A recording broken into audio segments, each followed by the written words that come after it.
ராம் ராம். ஜெய ஜெய சங்கர ஹர ஹர சங்கர. ஸ்ரீ குருபியோ நம. திருவிளையாடல் புராணத்துல நம்ம அந்த விருத்தாசுரனுடைய பிறப்பு, அதுக்கப்புறம் அவனோட இந்திரன் சண்டை போடுறதுக்கு போனதெல்லாம் பார்த்துட்டு இருந்தோம். இவன் என்ன பண்ணான் விருத்தாசுரன் அப்படின்னு சொன்னாக்க, தான் போர்ல தோத்து போயிட போறோம்னு நல்லா தெரிஞ்சுடுத்து. தெரிஞ்ச உடனே கண்கள்லாம் சிவப்பாயிடுத்து. எப்பவே கோபம் வந்துடுத்தோன்னா கண்கள்லாம் சிவப்பாகும் சொல்லுவா இல்லையா? அதோட அசுரன் வேற. அவன் பார்த்தா இந்திரன் கிட்ட வஜ்ராயுதம் இருக்குன்றது கண்டுபிடிச்சிட்டான். அது கண்டுபிடிச்ச உடனே சரி, அதுக்கு எழுத்து நின்னா நம்மளால ஒண்ணும் ஆகாதுன்னு சொல்லிட்டு அவன் மேகம் போல கருத்த உருவத்தோட இருந்தவன் என்ன பண்ணா, ஒரு கடலுக்குள்ள இருக்கக்கூடிய ஒரு மலையின் மேல போய் உச்சியில உட்கார்ந்துட்டு தபஸ் பண்ற மாதிரி ஒரு கிரியேஷன், அந்த மாதிரி ஒரு தோற்றத்தை உண்டு பண்ணான். இதுல இருந்து தப்பிச்சுக்கலாம் அப்படின்னு சொல்லிட்டு, யாரோ தபசி உட்கார்ந்துருக்காரு சொல்லி இந்திரனை விட்டுட்டு போயிடுவான் அப்படின்னு அவன் நினைச்சான். அததான் இந்த 399வது பாடல்ல, செருவினில் உடைந்து போன செங்கண்பால் அவுணன் அங்கோர் அறுவரை முதுகிற் கார் போல் அடைந்து வானாடர் செய்த உருகெழும் பாவந்தானும் ஒருவிடத்து இருந்து நோக்கும் பரிசன நோற்றான் இன்னும் பரிபவ விளைவு பாரான் அப்படின்னு பாடத்துல சொன்னார். இந்த போர்ல தோல்வி அடைஞ்சு போன கண்கள், சிவந்த கண்களை உடைய அந்த வாழ்படையுடைய அசுரனானவன் கடலுக்குள்ள ஒரு அரிய மலையினுடைய உச்சி மேல போய், ஒரு மேகம் எப்படி ஒரு கருத்த மேகமானது மலை மீது உச்சியில் இருந்தா எப்படி இருக்குமோ அது மாதிரி அவன் போய் உட்கார்ந்தான். அது எப்படி இருந்ததுன்றதுக்கு ஒரு உபமானம் சொல்ற, தேவர்களால செய்யப்பட்ட பாவங்கள்லாம் ஒரு வடிவெடுத்து வந்தா எப்படி இருக்குமோ அது மாதிரி இவன் கருத்த உருவத்தோட உட்கார்ந்தான் அப்படிங்கிறது. இவன் அப்படி போய் அங்க உட்கார்ந்தானே, இதனால பின்னாடி என்ன வரும் விளைவுகள் அப்படிங்கறத கூட அவன் நினைச்சு கூட பார்க்கலையாம். நினைச்சு பார்க்காத போய் அங்க போய் உட்கார்ந்துட்டு இருக்கான். என்ன நடக்க போறதுன்றது அவனுக்கு தெரியல. நம்ம எல்லாம் இதுல இருந்து நமக்கு ஒரு பாடம் தானே. நம்ம அடுத்து என்ன நடக்க போறதுன்னு தெரியாதே நிறைய பிளான் எல்லாம் வச்சுட்டு இருக்கோம்.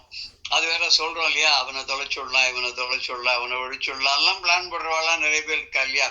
அவளுக்கு அடுத்த நிமிஷமா அவளுக்கு என்ன நடக்க போறதுன்னே தெரியல இல்லையா. மகாபாரதத்துல கூட கர்ணன் அப்படிதான் ஓஹோ ஆஹான்னு வந்தான். அவனால என்ன பண்ண முடியுது? ஒண்ணுமே பண்ண முடியல. அதே மாதிரிதான் அர்ஜுனுமே சண்டைக்கு போறதுக்கு முன்னாடி என்ன பண்ணான், கிருஷ்ணா கொண்டு போய் தேர 2 சேனைக்கு நடுவுல நிறுத்து, யாரோட எல்லாம் சண்டை போடணும், என்னோட சண்டை போடுறதுக்கு யாருக்கெல்லாம் யோகியத்தை இருக்குன்னு பாக்குறேன் அப்படின்னு வீர அப்படி பேசி மீச்சை முறிக்கொண்டு போய் கிருஷ்ணன் கொண்டு போய் வண்டிய 2 சேனைக்கு நடுவுல நிறுத்தினார். அவர் ரொம்ப அழகா சாத்துரியமா என்ன பண்ணார்னா, அவனுக்கு கொண்டு போய் சாதாரண படைக்கு நடுவுல நிறுத்தல, சும்மா ஓட்டின்னு போயிட்டு திருப்பி கூட்டு காட்டல, அழகா கொண்டு போய் பீஷ்மர், துரோணர், அஸ்வத்தாமா, கிருப்பர் இவெல்லாம் இருக்கிற இடத்துல கொண்டு போய் நேர நிறுத்தி பாரு எல்லாரையும் அப்படின்னு சொல்லி காமிச்ச உடனேதான் அவனுக்கு என்ன ஆச்சு, உடனே நாக்கெல்லாம் தழுதெடுத்து போய் வாய் குளறி உடம்பெல்லாம் நடுங்கி கையெல்லாம் நடுங்கி உடம்பெல்லாம் வேர்த்து கொட்டி தனுசெல்லாம் கீழே போடுற லெவலுக்கு வந்துட்டு அப்புறம் ஒரே பெரிய பேச்செல்லாம் பேசுறான் இல்லையா. பெரிய தான் ரொம்ப படிப்பாளி மாதிரி அறிவாளி மாதிரியாவும் கிருஷ்ணனுக்கு ஒண்ணுமே தெரியாத மாதிரி கிருஷ்ணனுக்கே சொல்றான், சில பேரை கொண்டுட்டு ராஜ்யத்தை ஆளுறதுக்கு யார் இருக்க போறா, நமக்கு இதெல்லாம் என்ன பலன், இதெல்லாம் பாபம் தான் வரும் அப்படி இப்படி எல்லாம் பேசுறான் இல்லையா. அது மாதிரி அவளுக்கு என்ன பண்றதுன்னு தெரியாது, அடுத்தது என்ன நடக்க போறதுன்னு தெரியாது. இந்த விருத்தாசுரனும் என்ன அப்படி என்ன பண்றான் அப்படின்னு மலை மேல போய் உட்காந்து கண்ணை மூடின்னு தபஸ் பண்ற மாதிரி ஒரு பாவனை பண்ணிட்டு இருக்கான். இந்த பாடலுடைய பத உரை பார்த்திருக்கோமோ? பார்க்கல, பார்த்துட்டோம். நான் 405 வரைக்கும் பார்த்துருக்கேன். சரி, அதுக்கு அடுத்தது என்ன ஆச்சுன்னா, இவன் வஞ்சகமாக தவம் பண்றான், அப்பேற்பட்ட ஒரு திட்டத்தனமான ஒரு யுக்தியை கையாளுறான் அந்த விருத்தாசுரன் அப்படின்னு சொல்லி புரிஞ்சு போச்சு. இப்போ முதல்ல தேவர்களுடைய பாவங்களை ஒத்து இருந்தான் இந்த விருத்தாசுரன் அப்படின்னு சொன்னா, இப்ப இந்திரன் எப்படி இருக்கான்னு தெரியணும். இப்ப ஒரு தூய்மைக்கும் ஒரு தூய்மை இல்லாதவற்றுக்கும் நடக்கிற போர் அப்படின்னு வச்சுக்கலாம். சத்தியத்துக்கும் அசத்தியத்துக்கும் நடுவில் இருக்கக்கூடிய போர் அப்படின்னு வச்சுக்கலாம். நல்லவாளுக்கும் ஒரு கெட்டவாளுக்கும் நடுவில் இருக்கக்கூடிய போர் அப்படின்னு எடுத்துக்கலாம். அசுரங்கிறது அசுர குணம் தானே. மனுஷால எல்லாம் ஒண்ணுதான், அசுரத்தனமான குணம் தானே. மொத்தமா தமோ குணமோ ரஜோ குணமோ மிகுந்து இருக்கும் போது அவன் அசுரத்தனமா ஒத்தத்தம் நடந்துக்கிறான் இல்லையா? நாமளே பாக்குறோமே. ஒரு காலத்துல அசுரர்களுக்கு தனி உலகம் இருந்தது, தேவர்களுக்கு தனி உலகம் சொல்லிட்டு இருந்தா. அப்புறம் ஒரே ஊர்லயே 2 பேர் இருக்கிற மாதிரி கதைகள்லாம் பார்த்தோம். ஒரு வீட்லயே ஒரு குடும்பத்திலேயே 2 நல்லவா கெட்டவா இருக்கிறத பாக்குறோம். அப்புறம் இந்த கலிக்காலத்துல ஒருத்தர்லயே நல்லவா கெட்டவா, ஒரு சமயம் நல்லவனா இருக்கான், ஒரு சமயம் கெட்டவனா இருக்கான். ஒரு கதை கூட உண்டு, டாக்டர் ஜக்கீல் அண்ட் ஹைடுன்னு சொல்லிட்டு ஒரு இங்கிலீஷ் நாவல் கூட உண்டு. அதுல பகல்ல எல்லாம் ரொம்ப டாக்டரா இருந்து நல்லதெல்லாம் பண்ணுவார், டாக்டர் எல்லாம் இல்லாத அக்கிரமங்கள்லாம் அயோக்கித்தனம் எல்லாம் பண்ணிட்டு இருப்பார். இது ரொம்ப பேருக்கு தெரியவே தெரியாது, அது கடைசியில தான் கண்டுபிடிப்பா அந்த கதையில. அது மாதிரி இப்போ ஒரு வீட்டிலுமே நல்லவா கெட்டவா ஒத்தொத்தருடைய உள்ளத்திலேயே இருக்கிற மாதிரி இங்கே உபமானம் சொல்லும்போது என்ன, அந்த அசுரனானவன் தேவருடைய பாபங்கள் எல்லாம் ஒன்றாக கூடி எதிர்க்க நின்ன மாதிரி இருந்ததுன்னு சொன்னார். இங்க இந்திரனை பத்தி சொல்லும் போது என்ன சொல்லலாம்னா, தேவர்கள் என்னென்ன தபஸ்லாம் பண்ணியிருந்தாலோ அந்த தபமே உருவாக வந்தது போல இந்திரன் இருந்தான் அப்படின்னா. இப்ப இந்திரன் என்ன பண்ண போறான்னா, ததீசி முனிவர்கிட்ட இருந்து முதுகெலும்பு எடுத்துன்னு அதை வஜ்ராயுதம் பண்ணி வச்சிருக்கான். இது வரைக்கும் உபயோகப்படுத்தவே இல்லை, இப்பதான் முதல்ல உபயோகப்படுத்த போறான். சில பேர் கூட ஒரு புதுசா அழகா ரொம்ப காஸ்ட்லியா ஒரு பேனா வாங்கிட்டு வருவா, இது வரைக்கும் உபயோகப்படுத்தவே இல்லை, நான் போட போற முதல் கையெழுத்து இந்த பேனால் இதுதான், அதனால இது ஒரு நல்ல சமாச்சாரமா இருக்கணும் அப்படின்னு சொல்லுவா இல்லையா? அது மாதிரி இவனும் என்ன பண்றான், இந்த குலிசப்படைங்கிறது வஜ்ராயுதம். இந்த வஜ்ராயுதத்தை முதல்ல உபயோகப்படுத்தி அதை பழக்கப்படுத்த போறான். அந்த பழக்கப்படுத்துறதுக்கு என்ன பண்ணான்னா, பொய்யான தபஸ் செய்வது போல பாசாங்கு செய்யக்கூடிய அந்த அசுரனுடைய தலையை வெட்டிவிட்டான். இவனுமே அசுரனை சொன்ன மாதிரிதான், பரிபவ விளைவு பாரான்னு அசுரனுக்கு சொன்னார் இல்லையா? இவனுமே அடுத்து வரப்போது என்னன்றது தெரியல அவனுக்கு. சண்டை போட்டுட்டான். இவனுடைய எய்ம் என்னன்னா அவனை தொலைச்சுடணும்னு. அதுக்கேற்ற மாதிரி தானே அந்த முனிவரும் வரம் வாங்கியிருக்கார். இந்திரனை கொல்வதற்கு ஒரு இவன் தேவைங்கிறதுக்கு போல இந்திரனால் கொல்லப்படக்கூடிய ஒருவன் தேவைன்னு சொல்லிட்டு அவர் கதை சொல்லுவா இல்லையா? அதனால இப்ப இந்திரனால் கொல்லப்பட்டவராக ஆகிவிட்டான் விருத்தாசுரன். பாவம் வந்துடுது. ஏன்னா ஒரு முனிவர் தபஸ் பண்ணி அதுல இருந்து யாக குண்டத்துல இருந்து வந்தவன் இருக்கானே, அவனு கொண்டதுனால இவனுக்கு என்ன வந்துடுத்து, பிரம்மஹத்தி தோஷம் வந்துடுத்து. இப்படி வரப்போறதுன்னு அவனுக்கு தெரியல. அதனால தெரியாத அந்த அசுரனை கொன்று விட்டான், பிரம்மஹத்தி தோஷம் வந்துடுத்து. அந்த பிரம்மஹத்தி தோஷம் பாவம் அவன் என்ன பண்ணித்துங்கிறத அடுத்த பாடல்லையும் அவர் சொல்றார்.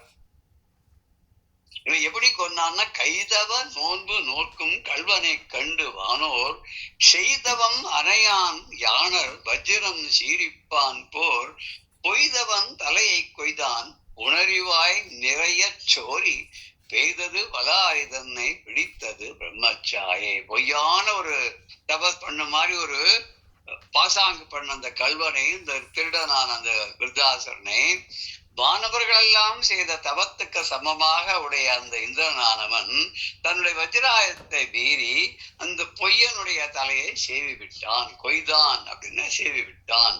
உணரிவாய் நிறைய சோரி பெய்ததுன்னா கடல் ரொம்ப அளவுக்கு அவனுடைய உடம்புல இருந்து ரத்தம் பெருகி வந்தது. இந்த வலாயுதனை பிடித்தது பிரமச்சாயை. வலாரின வலன் என்ற அசுரனை கொண்ட அந்த இந்திரன் இருக்கானே, அவனுக்கு இந்த விருத்தாசுரனை கொண்டதனால் ஏற்பட்ட பாவமானது பிரம்மஹத்தி தோஷமாக பற்றியது. கைதவ நோன்பு அப்படின்னா வஞ்சகமாக செய்யக்கூடிய தவம், பொய்யான தவம். யானர், யானர்னா புதிதான.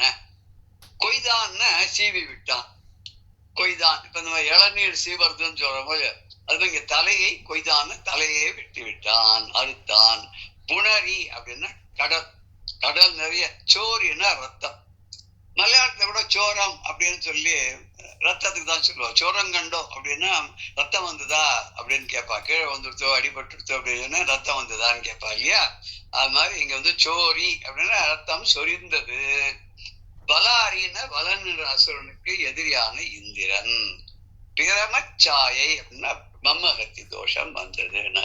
சரி, அந்த தோஷம் வந்தது. அது எப்படி வந்ததுன்னா, இந்திரன் தேவர்களுடைய தபசுக்கு தபசெல்லாம் உருவெடுத்து வந்தது போல இருந்தான் அப்படின்னு சொல்ல. அவரோட நல்ல செயல்கள்லாம் ஒரே உருவமா வந்தது போல இந்திரன் இருந்தான்னா, இவ தேவருடைய பாபங்களே உருவெடுத்து வந்தது போல அசுரன் இருந்தான்னு சொன்னா, சரி இப்ப இந்த பிரம்மஹத்தி தோஷம் பாபமாக இவனை துரத்த ஆச்சுது அது எப்படி இருந்தது? அதுக்கு ஒரு இது சொல்ற. அது வந்துதான் உம்மெனும் மார்பை தட்டும் உருத்து எழும் அதிர்க்கும் போர்க்கும் வம் எனும் வாய் மடிக்கும் வளையிறதுக்கும் வாழை இரதுக்கும் வீழும் கொம்மனவோடு மீளும் கொதித்து அழும் சிரிக்கும் சீரும் எனும் அளவு நீங்காது என் செய்வான் அஞ்சினானே. இவனுக்கு என்ன பண்றதுன்னு தெரியல. என்ன அது மிரட்டுறது, அம்ங்கிறது, மார்ல தட்டுறது, அப்புறம் ரொம்ப கோபத்தோட பாக்குறது, ஒரு பெரிய இறைச்சல்லாம் பண்றது. சில பேர் அதுதான் நம்ம பார்த்திருப்போம், வெளியில அந்த சண்டை போட்டு இருப்பான், 2 கோட்டி எல்லாம் திடீர்னு வருவான்டா என் கத்தின்னு வருவான். அது மாதிரி இது மிரட்டின் வந்துட்டே இருக்கு. வா சண்டைக்கு வா, என்னோட சண்டை போடு, நீ பெரிய அசுரன் எல்லாம் கொண்டுட்டேன்னு சொல்லி என்கிட்ட சண்டைக்கு வா அப்படிங்கிறது. வாயை அப்படியே ஒரு மாதிரி உதடெல்லாம் மடிச்சுண்டு மிரட்டுறது. அப்புறம் தன்னுடைய பற்களை எல்லாம் காமிக்கிறது, படப்படான்னு இருக்கக்கூடிய பற்களை எல்லாம் காமிச்சு பற்களை கடிக்கிறது. அப்புறம் மேலேருந்து குதிக்கிறது, இங்கேயும் அங்கேயும் ஓடுறது, போயிட்டு நினைச்சா திரும்பி வருது. அப்படியே திடீர்னு இவன் எப்படி அதனுடைய பாடாபாடு படுத்தவர் எப்படி இந்திரன் அழுவாங்கிறது அழுது காமிக்கிறது. அப்புறம் ஹஹான்னு சந்தோஷத்துல சிரிக்கிறது. அப்படி கோபத்தோட ஒரு பார்வை வேற பாக்குறது. என்னென்ன பண்ண முடியுமோ அத்தனையும் பண்ணி இவனை மிரட்டுறது. இந்திரனுக்கு போய் என்ன செய்யறதுன்னே தெரியல. என்ன செய்யறதுன்னு தெரியாத அளவுக்கு பயந்து நடுங்கி போய் என்ன பண்ண போறான், தலைமை மேல பார்க்க போறான். உறுத்து எழும்னா கோபத்தோட எழுமாம். வாய் எயிறு, அதாவது ஒளியோடு கூட வாழ் போல இருக்கக்கூடிய பற்களால் அதுக்கும்னா கடிக்கும் அப்படின்ற ஒரு பத பிரயோகம் இங்க பண்ணிருக்க. இந்த பத உரையை நம்ம பார்க்கலாம். இப்போ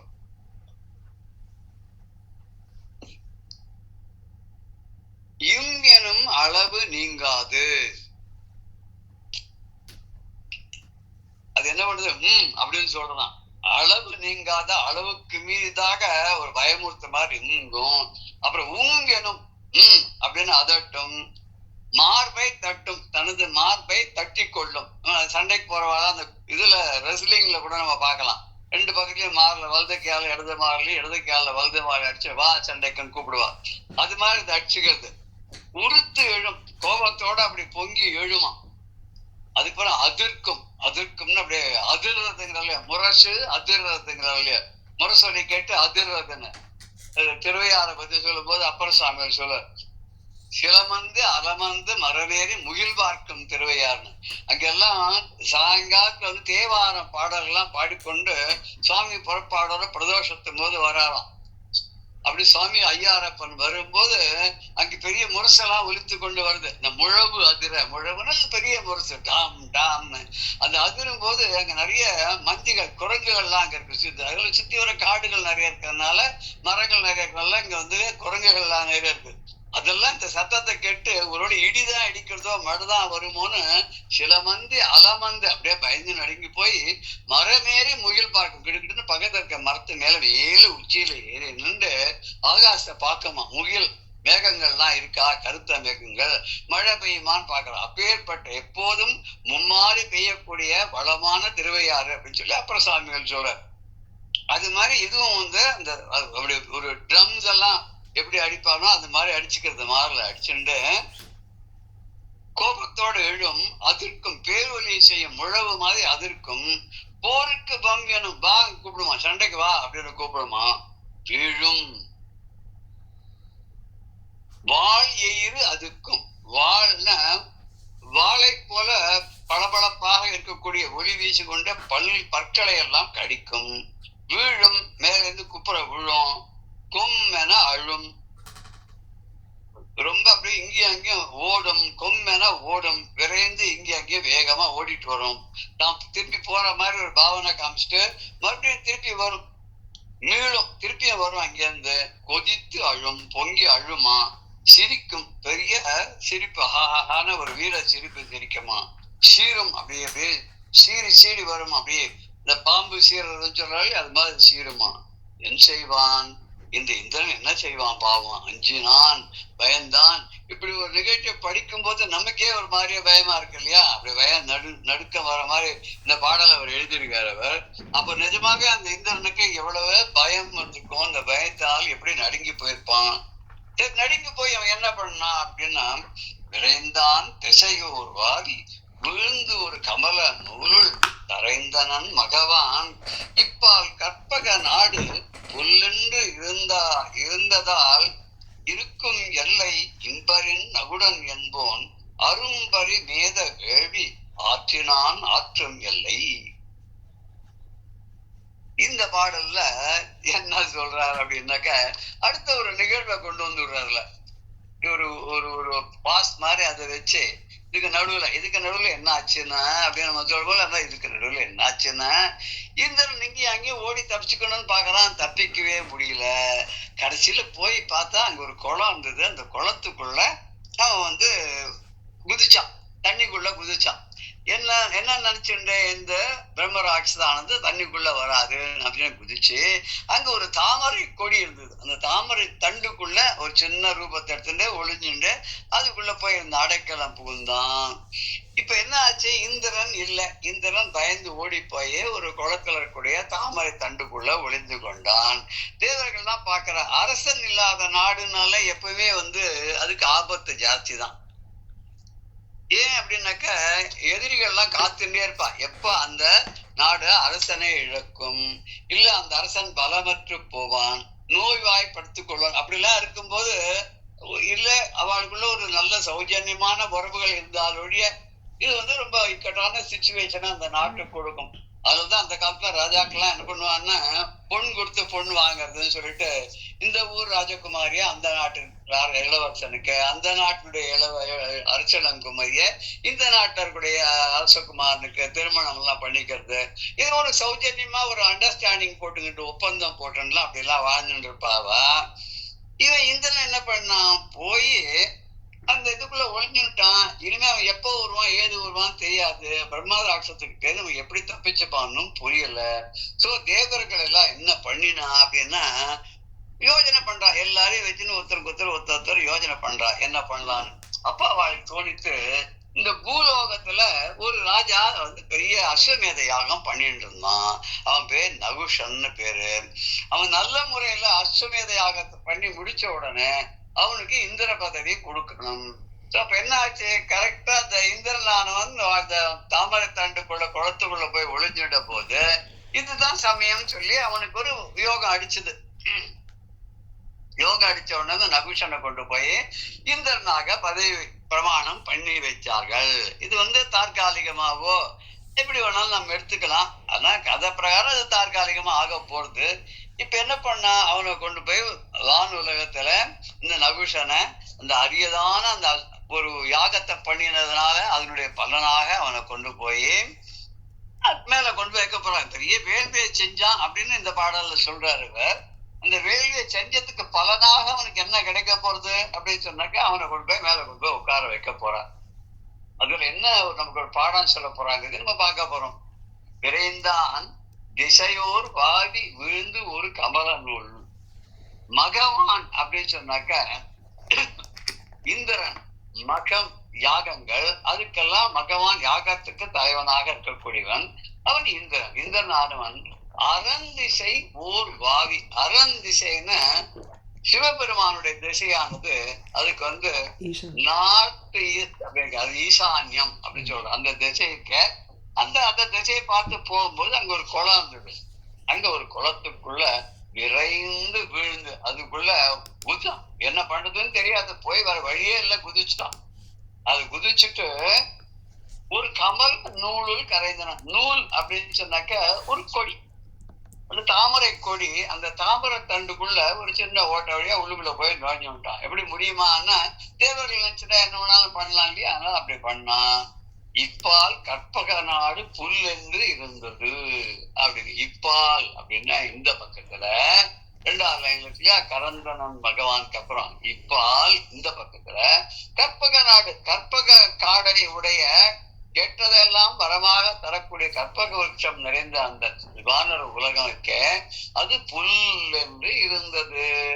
இந்த தேவர் உலகம் எப்படின்னா பொலிவே இல்லாத அந்த புல் இருந்ததுன்னா ஒண்ணுமே இல்லாத காஞ்சி போய் சருகு மாதிரி புட்கள் நிறைஞ்ச இடமா எப்படி இருக்குமோ அது மாதிரி பொலிவு இல்லாம இருந்தது. இருக்கும் எல்லை இந்த மாதிரி ஒரு நிலை இருக்கும் காலத்துல இப்படி நடந்து இருக்கும் போது தேவர்களுக்கு தலைவன் இல்லாத போது நாடே வந்து ஒரு பொலிவிழந்து இருக்கும் போது இம்பரியல் நகுடன் என்பான். இம்பரியல்னா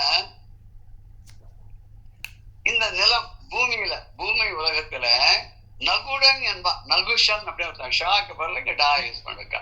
நகுடன் என்பான். நகுஷன் அப்படின்னு சொல்லக்கூடிய ஒரு மன்னனானவன் அரும்பரி மேத வேள்வி ஆற்றினான். அரும்பரி அப்படின்னு ரொம்ப அரியதான ஒரு அஸ்வமேத யாகம். பரிமேதம் அப்படின்னு சொன்னாக்க அஸ்வமேதம். அந்த அஸ்வமேத வேள்வி யாகத்தை ஆற்றினான், வேள்வியை செய்தான். பெருசா அஸ்வமேத யாகம் பண்ணான். அது என்ன எத்தனை யாகம் பண்ணா இந்திர பதவி கிடைக்கும் ஏதோ கணக்கு இருக்கு. அந்த அளவுக்கு அவன் பண்ணிட்டான்.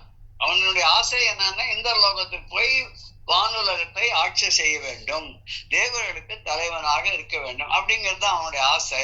அந்த ஆசைக்கு தகுந்த மாதிரி அவன் என்ன பண்ணணுமோ அதை பண்ணிட்டான். யாகத்தை பண்ணி முடிச்சான். அப்படி யாகத்தை பண்ணி முடிச்ச உடனே அந்த யாகத்தை பண்ணி கொண்டு இருக்கும் போதுல என்ன நடந்தது? அரண் திசைங்கிறது ஈசான்ய திசை அப்படின்னு நம்ம பார்த்தோம். வடகிழக்கு திசை அப்படின்னு சொல்லுவாங்க. ஈசான்ய திசை வந்து ருத்ரலோகத்தை சேர்ந்தது அப்படின்னு சொல்றாங்க. அரசிலா வறுமையை நோக்கி அவனை வானாடர் யாரும் விரை செய்தார் மகுடம் சூட்டி வேந்தனா கொண்டார் வேந்தாய் வருபவன் சசியை ஈண்டு தரும் தருக என மருங்கு உளார் போய் திரை செய் நீர் அமுத நாட்டு செப்ப அக்கற்பின் மிக்காள். இவன் ராஜாவாயிட்டான். அவனை கொண்டு போய் பட்டாபிஷேகம் பண்ணி மகுடம் சூட்டி கொண்டு போய் இந்திரனை உட்கார வச்சான். அதுதான் சொல்லுவா இல்லையா பெரியவாள்லாம், தகுதி இல்லாதவனை கொண்டு அவனை பெரிய இடத்துல கொண்டு வச்சுட்டாக்க அவன் ஏடா கூடமா தான் காரியங்கள்லாம் பண்ணுவான்னு சொல்றா இல்லையா. அதுக்கு இது வந்து கதை கூட ஒரு உதாரணமா நம்ம வச்சுக்கலாம். இவன் எல்லாரும் என்ன பண்ணா, அவனை போய் யாகம் பண்ணிருக்கான். அப்பா நீ பெரிய அஸ்வமேத யாகம் எல்லாம் பண்ணிருக்க, உனக்கு இந்திர பதவி தான் உனக்கு கொடுக்கணும், அதனால இப்ப நீ வா, எங்களுக்கு இந்திரனும் இப்ப இல்ல, அதனால அவனுடைய இடத்துல இருந்து நீ ஆட்சி பண்ணலாம், வா, இந்திரன் எப்ப வருவான்னு தெரியாது அப்படின்னு சொல்லி இவனை ரொம்ப மேலத்தாளத்தோட கூட்டிட்டு போய் இவனுக்கு அழகா பட்டாபிஷேகம் பண்ணி அங்க மகுடம் சூட்டி எல்லாம் பண்ணி வச்சா. இவனுக்கு பெரிய ராஜா பண்ணியாச்சு, இந்திரன் ஆயாச்சு. இவன் அங்க போய் இவனுடைய அல்ப புத்தியை காமிக்கிறான். எப்படி அல்ப புத்தியை காமிக்கிறான்னு, நாடை ஆளக்கூடிய பதவி இவனுக்கு கிடைச்சதே தவிர எல்லாமே இவனோடதும் சொல்ல முடியாது. இவன் உடனே அல்ப புத்தியான பண்றான்னா இந்திராணிய கூட்டிட்டு வான்னா, எனக்கு அவதான் அரசி, இந்திராணிய கூட்டிட்டு வா. ஒரு ஒரு காம நோய் வயப்பட்டவனாக என்ன பண்றோம்னு தெரியாத அவன் சொல்றான், இந்திராணியை இங்க கொண்டு வா அப்படின்னா. போய் என்னன்னா இவன் சொல்லிட்டான், இப்ப இந்திரன் ஆச்சு, இவன் இந்திர பதவி வகிக்கிறான் இல்லையா, இவன் சொன்னா செய்யணும் தானே, வேற வழியே கிடையாது, அதனால நீங்க போய் அவளை அழைச்சிட்டு வாங்க இங்க அப்படின்னு சொல்றான். இப்ப பக்கத்துல இருந்தா எல்லாரும் போய் நேர இந்திராணி கிட்ட போய் சொல்றான், இந்த மாதிரி நகுஷன்கிறவன் வந்து இப்ப இந்திரனாக பதவி ஏற்றிருக்கான், பட்டம் சூக்கியாச்சு அவனுக்கு, அவன் இப்ப உன்னவான்னு கூப்பிடுறான், அவனோட அரசியாக நீ இருக்கணும் அப்படின்னு சொல்லிட்டு அவன் கூப்பிடுறான். இந்த பாடல் சொல்ற அரசு இலா வறுமை வானாடர் யாவரும், அந்த கடைசி வார்த்தை இதுல வானாடர் யாருன்னு, இந்த வானை ஆளக்கூடிய அந்த வான் உலகத்துல நாடு வானவர் உலகம், வானுலகம், அதுல இருக்கக்கூடிய அந்த தேவர்கள் எல்லாரும் அரசு இலா வறுமை நோக்கி, அரசு இலா, தங்களுக்குன்னு ஒரு ராஜா இல்லை, இப்போ அரசாட்சி செய்யறது இல்லை. இந்த இந்திரன் இப்ப வந்து பிரம்மஹத்தி தோஷத்தினால எங்கேயோ போயிட்டு ஒரு குளத்துக்குள்ள தாமரத்தாண்டுக்குள்ள ஒழிஞ்சு விட்டான். எப்ப வரப்போறான்னே தெரியாதற்கு போது இவ ராஜா இல்லாத என்ன பண்ணுவா, அரசன் இருந்தா தானே வழிகாட்ட முடியும், இல்ல அரசன் இல்ல. அப்படி ஒரு நாட்டுக்கு ஒரு வறுமை வந்துருச்சு. வறுமைன்னா இல்லாமையுடைய உச்சகட்டம் வறுமை. அப்படி அரசு இல்லாத வறுமை, தங்கள் நாட்டுக்கு மன்னன் இல்லை அப்படிங்கிற வறுமையை நோக்கி அதை கருதி மனசுல வச்சுட்டு அவனை யார அஸ்வமேத யாகம் பண்ண அந்த நகுஷனை போய் விரை செய்தான் மகுடம் சூட்டி, விரை செய்து ஆர் மகுடம் சூட்டி, அதாவது வேகமா போய் வாசனையோடு கூடிய மாலைகளை எல்லாம் அவனுக்கு சூட்டி, அவனுக்கு மகுடத்தையும் சூட்டி, அவன் என்ன பண்ணா கூட்டி இருந்தான். எல்லாத்தையும் பண்ணி அழகா அலங்காரம் பண்ணி கூட்டி வந்து வேந்தனாக கொண்டார். வேந்தனாக அரசனாக இந்திர பதவிக்கு உரியவனாக ஆக்கி அவனை வேந்தனாக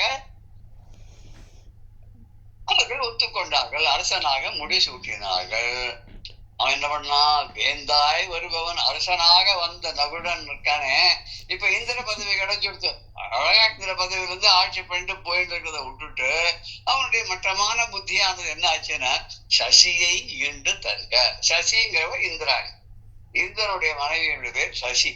சசியை ஈண்டு தருகனா, இந்திராணியை கூட்டிடுவான்னு சொல்ல. சசி அப்படின்ற சசின்ற பேரு வந்து இந்திரன் தான் சொல்லுவான்.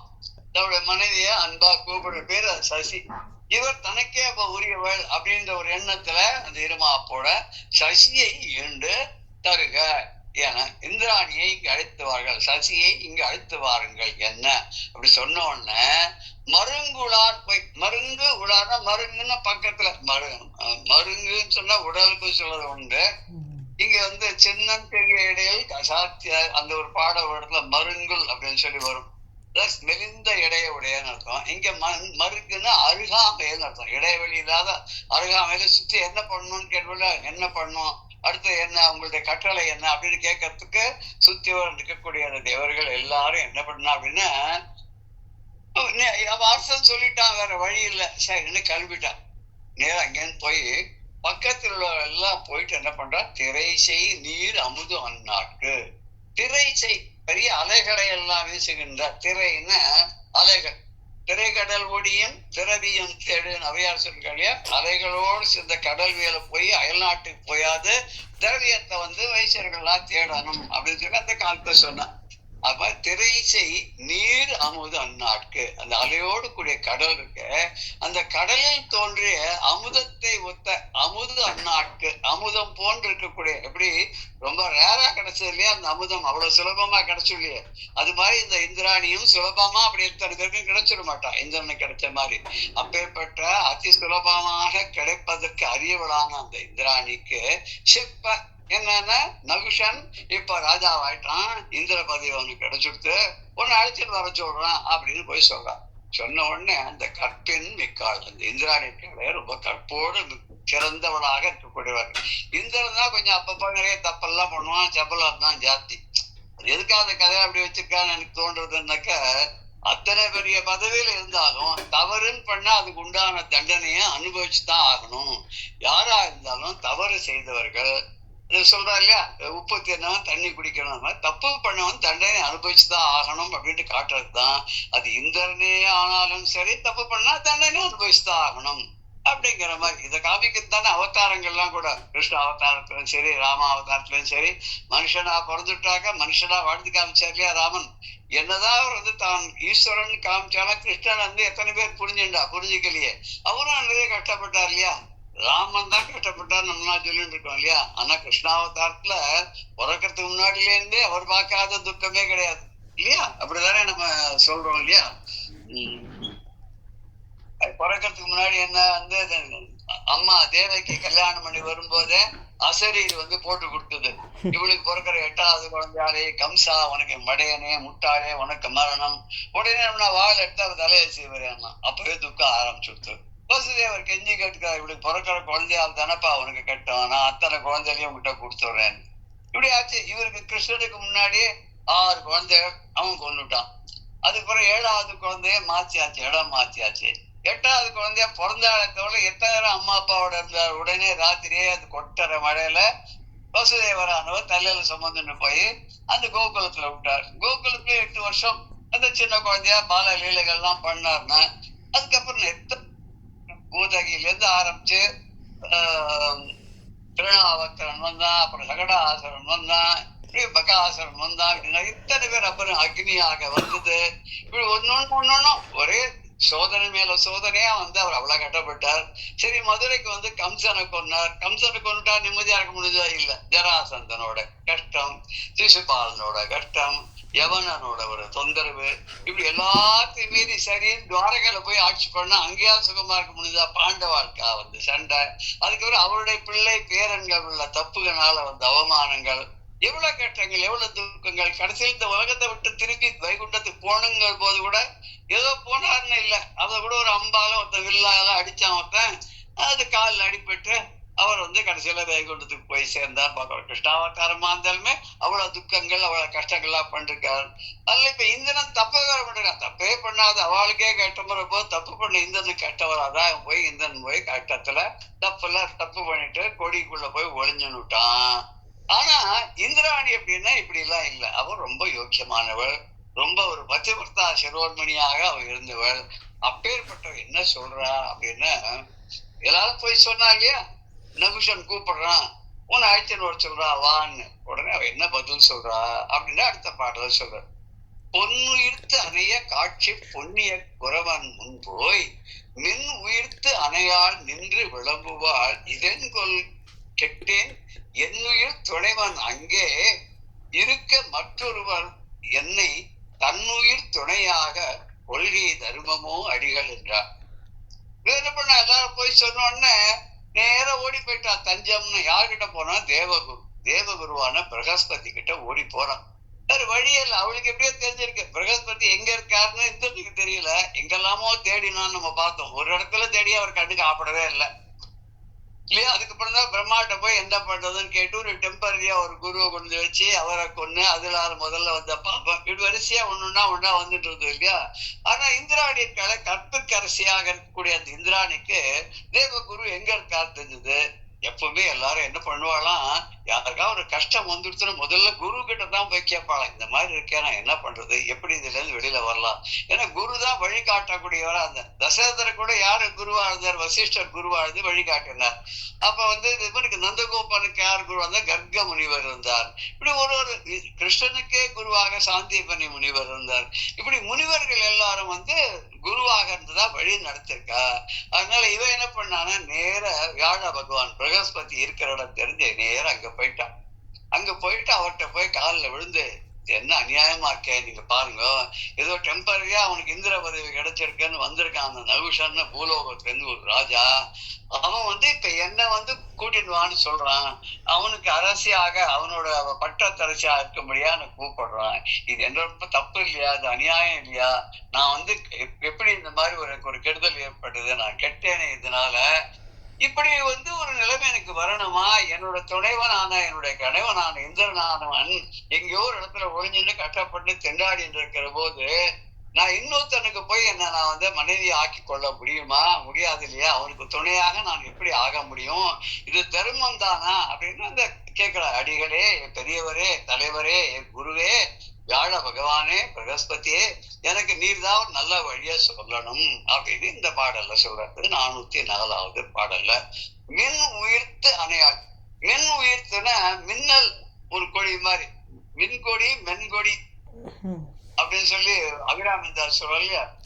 எப்படி அம்பாள்னா மின்னல் கொடி போல இருந்தாங்க, தட்டில தான் சொல்ற மாதிரி மின்னல் கொடி போல, மின்னலே ஒரு வடிவமாக வந்து நின்னா எப்படி இருப்பாளோ அது மாதிரி ஒரு மின்னல் போல இடையே உடைய பொன் போல் மின்னக்கூடிய அப்பேற்பட்ட இந்திராணியானவள் பொன் உயிர்த்து அணைய காட்சி. ஒரு பொன் தங்கமே, தங்க விக்கிரமே உருவெடுத்தது போல அந்த தோற்றத்தை உடைய, அந்த தோற்றத்தை கொண்டு புண்ணிய குறவன் முன் போய் நின்று விளம்புவாள். புண்ணிய குறவன் புனிதமான புண்ணிய சீலனான தவசீலனான குறவன்னா குரு. தமிழ்ல குறவன்னா குரு. அந்த பெரிய ரா போட்டா குறவன்னா வேற அர்த்தம், சின்ன ரா போட்டா குறவன்னா குருன்னு அர்த்தம். இந்த குரு முன்னாடி போய் நின்று அவர்கிட்ட போய் நின்றுன்னா அவரை வணங்கி அவர் காலில் விழுந்து எழுந்து தொழுது அவர்கிட்ட அழுது சொல்றா விளம்புவாள். என்ன சொல்றா? அறவடிவாக இருக்கக்கூடிய அந்த குறவன் முன்னாடி போய் நின்று விரும்புவான அவருக்கு போய் சொல்றா. என்ன சொல்றாவ? அடிகள், ஏ அடிகளே, ஏ தவசீலரே, இது என் கொள் கெட்டேன், இது என்ன வியப்பு, இது என்ன அநியாயமா இருக்கு, எனக்கு இப்படி ஒரு கெடுதல் வந்திருக்கு. என் உயிர் துணைவன் ஆங்கே இருக்க, என் உயிர் துணைவன் எனக்கு உயிருக்கு உயிரான கணவனான அந்த இந்திரனானவன் ஆங்கே இருக்க. வேற ஒரு இடத்துல உயிரோட இருக்கான். அவன் உயிரோட இருக்கான்னு எனக்கு தெரியும். அவனுக்கு சாவு கிடையாது. ஏன் சாவு கிடையாது? அவனுக்கு அவன் அமிர்தம் சாப்பிட்டு இருக்கிறதுனால தேவர்களுக்கு சாவு கிடையாதுன்ற ஒரு சித்தாந்தம் இருக்கு. அதனால அவர் அங்கேயோ ஒரு இடத்துல இருக்காரு, உயிரோட தான் அவர் இருக்கார். அப்படி இருக்கும்போது அங்கே இருக்க அவர் அங்க உயிரோடு இருக்கும்போது மற்றொருவன் வேற ஒருத்தருக்கான அவன் என்னை தன் உயிர் துணையாய் கொள்வேன், என்னை போய் தனது உயிர் துணைய தனக்கு உயிர் துணைவியாக மனைவியாக கொள்ளுதானது கொள்கை கொள்வதானது தர்மமோ என்றால் இது தர்மமா நியாயமா, இது அக்கிரமம் இல்லையா அநியாயம் இல்லையா அப்படின்னு கேட்கிறான். இப்ப அவன் என்னதான் மனுஷனா இருந்து ராஜாவாய் அங்க போய் நின்னாலும் அவனுக்கு உள்ளுக்குள்ள என்ன இது இருக்கு? அசுரத்தன்மை தான் இருக்கு.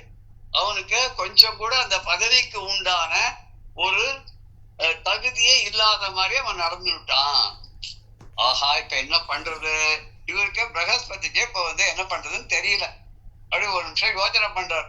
பட் இருந்தாலும் குரு ஆச்சே, குரு கேட்கும் போது அவருக்கு ஒரு கடமைன்னு ஒண்ணு இருக்கு. தன்னை அண்டி வந்த தன்னுடைய சிஷ்யாவுக்கு சீடர்களுக்கு நல்லதை செய்யக்கூடிய விஷயங்களை அறிவுரையாக சொல்ல வேண்டும் அப்படின்ற ஒரு கடமை இருக்கு இல்லையா? அந்த கடமை இந்திரன் மதிக்கலன்றதுனால கோச்சின்னு வெளியில வந்துட்டார் அவர்.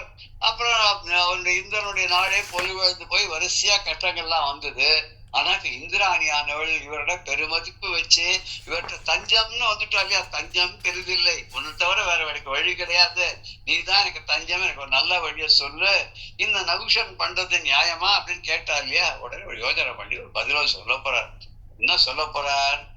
மாதவர் எழுவர் தாங்க மாமணி சிவிகை மீது போதரின் அவனே வானோர் புரந்தரமானவன், அவனே புரந்தரன், உந்தன் காதலனும் ஆகும் என்றான். கை தொழுதற்கு நேர்ந்து அம்மேதக சிறப்பால் இங்கு வருக என விடுத்தாள் தூது.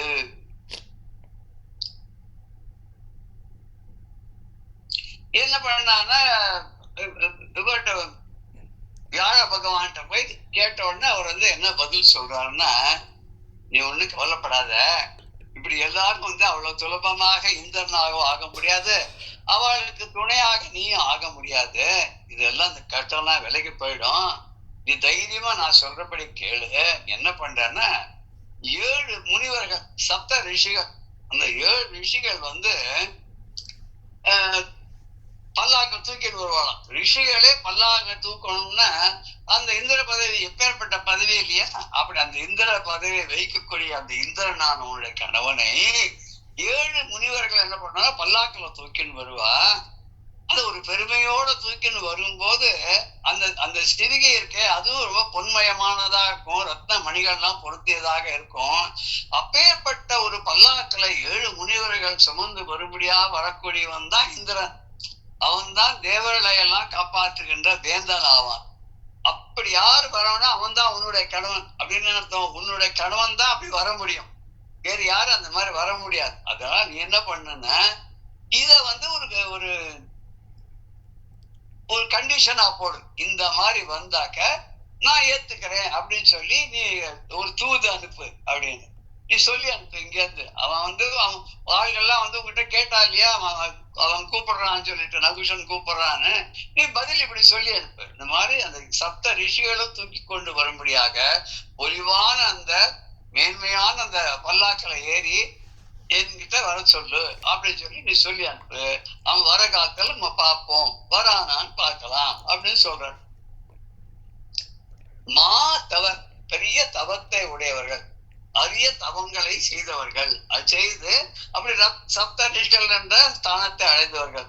நம்ம கூட சொல்றோமே வானத்துல சப்த ரிஷி மண்டலம் தெரியுது அப்படின்னு சொல்லி, கல்யாணத்துல கூட காட்டுவால சப்த ரிஷிகள் அங்க இருக்கா பாரு, அதோட வசிஷ்டருடைய மனைவி அருந்ததி இருக்கா பாரு, எல்லாம் காமிக்கிறா இல்லையா?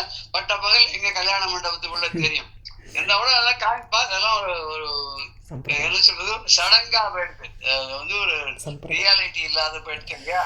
இந்த சப்த ரிஷிகள் யாருன்னு ஒரு கோடி காட்டுறார். யாரெல்லாம் அப்படின்னாக்கா அகஸ்தியர். அகஸ்தியர் தான் பொதிகை மலையில தபஸ் பண்ணக்கூடியவர். அவர் தான் இருக்கிறதுல ரொம்ப குண்டமானவர் அவர் அகஸ்தியர். அப்புறம் ஆங்கிரசர், அதுக்கப்புறம் கௌதமர், அப்புறம் காஷ்யப்பர், புலஸ்தியர், மார்க்கண்டேயர், வசிஷ்டர். நினைக்கிறேன் இந்த 7 பேருமே சப்த ரிஷிகள்ல சிரஞ்சீவிகளா இருப்பான்னு நினைக்கிறேன். எப்போ இவாதான் வேற ஏதாவது சப்த ரிஷிகள் உண்டோ? இதானா? ஒவ்வொரு இதுக்கு மாறும், யுகத்துக்கு மாறும். யுகத்துக்கு யுகம் மாறுமா அது? நம்ம சாதாரண அனுஷ்டானங்கள்ல வரும்போது இந்த 7 பேர் அத்திரி, புகு, குத்சவா, சிட்ட, கௌதம, காஷ்யப, ஆங்கிரசன் வருது. இதுதான் இருக்கிற 7 இந்த 7 ஒத்து வருதோ? அது கிட்டத்தட்ட வந்துடும் உங்களுக்கு. 2 பேர் மாறியே வருது. மார்க்கண்டேயர்லன்னு நினைக்கிறேன், அதுக்கு பதிலா குத்சர். ஆனா மார்க்கண்டேயர் வந்து எப்படி வாக்கியத்துக்கான்னு தெரியல. மார்க்கண்டேயர் என்றும் 16 வயதுன்றதுனால வாக்கியத்திற்கா போல் இருக்கு. ஆங்கிரசர்கர் கௌதமர் உண்டா? உண்டு. காஷ்யப்பர் உண்டு நினைக்கிறேன். கௌதம, காஷ்யப, ஆங்கிரச, புலஸ்திய, வசிஷ்ட, அகஸ்தியர்.